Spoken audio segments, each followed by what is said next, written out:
you've never hired a marketing coordinator, you're like, I'm going to ask you some questions, but I'm not really sure where I'm going. So don't worry, I'm going to give you some of my favorite questions.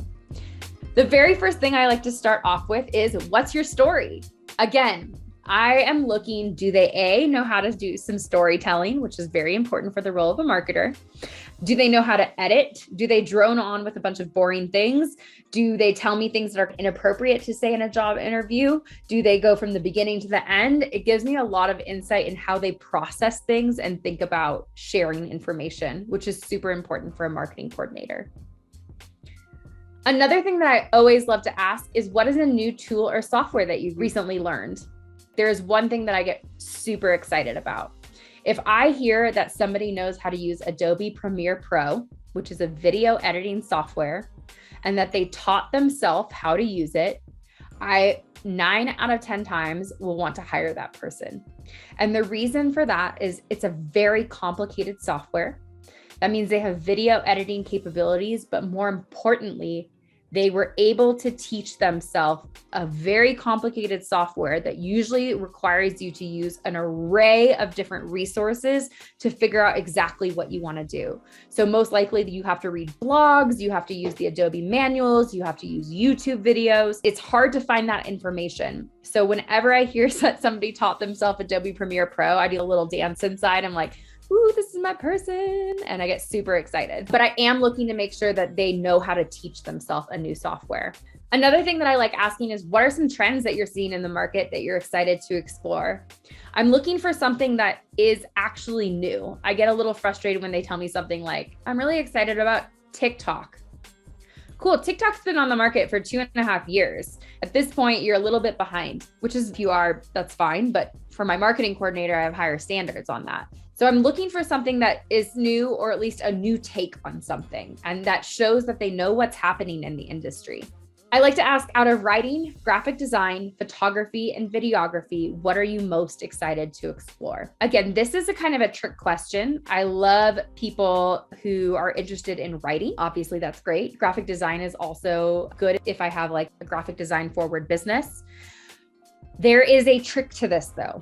If somebody tells me they're most interested in videography and they have zero experience video editing, I think to myself, red flag. Because if somebody's actually interested in this, as opposed to just saying that for the interview, because they know maybe video is popular, they'll have done a little bit of research and they'll realize how hard it is.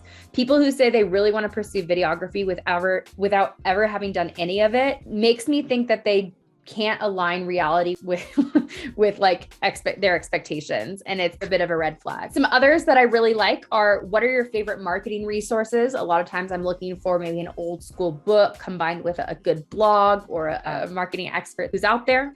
What's your strength in marketing? What's your weakness? Like I said, marketers these days are supposed to know everything. They're supposed to be graphic designers and SEO experts and data analysts and writers. I like to know, what is the part that they're most excited about and what do they feel they need to upskill? Again, red flag is when they say weakness. I'm too much of a perfectionist. I have no time for conversations like that. Another question I really like is, what do you not like to do? What's your least favorite task to do? I had somebody tell me that they hated writing. I was like, that's going to be a problem. I have also had people say that they don't like doing the same thing on a regular basis, which is not necessarily, monotony is different. Like data entry is different, obviously, than the same thing, but a lot of this is going to be small tasks on top of each other. So it's important. What are 2 non-negotiables in a work role that you're looking for? Work-life balance, I get that a lot. Opportunity for career advancement, that's great. Don't like working out of hours, don't ever like working over. And that's going to be a culture fit for you and your company. That's not necessarily a marketing question. And I always like to end with, what can you offer that someone else couldn't? I generally get some really interesting answers from there. I'm a big fan of. So those are some of my favorite interview questions. And what I'm looking for throughout the entire interview is proof of going above and beyond without prompting, proof of self-teaching themselves. I'm looking for some technical tool experience. I'm never going to ask them, hey, do you know how to use this exact CRM or this exact thing that I'm teaching? Because they've already told me that they don't know how to self-teach tech. If they say, I know WordPress, you don't have to say, do you know Wix? Because most likely they'll be able to pick it up quickly. I'm looking for storytelling ability and the ability to edit their own words. I'm looking for an interest in marketing with previous research done in marketing. So they're not just like, I like marketing. They actually have an idea what it entails. I'm oftentimes looking for a passion for the field, whether it be marketing or the actual business that they're in. What I don't want somebody who dislikes writing. I don't want a lack of creativity. I don't want aspirational answers, what they think I want to hear. And I don't want an inability to edit their answers. Those are big pieces.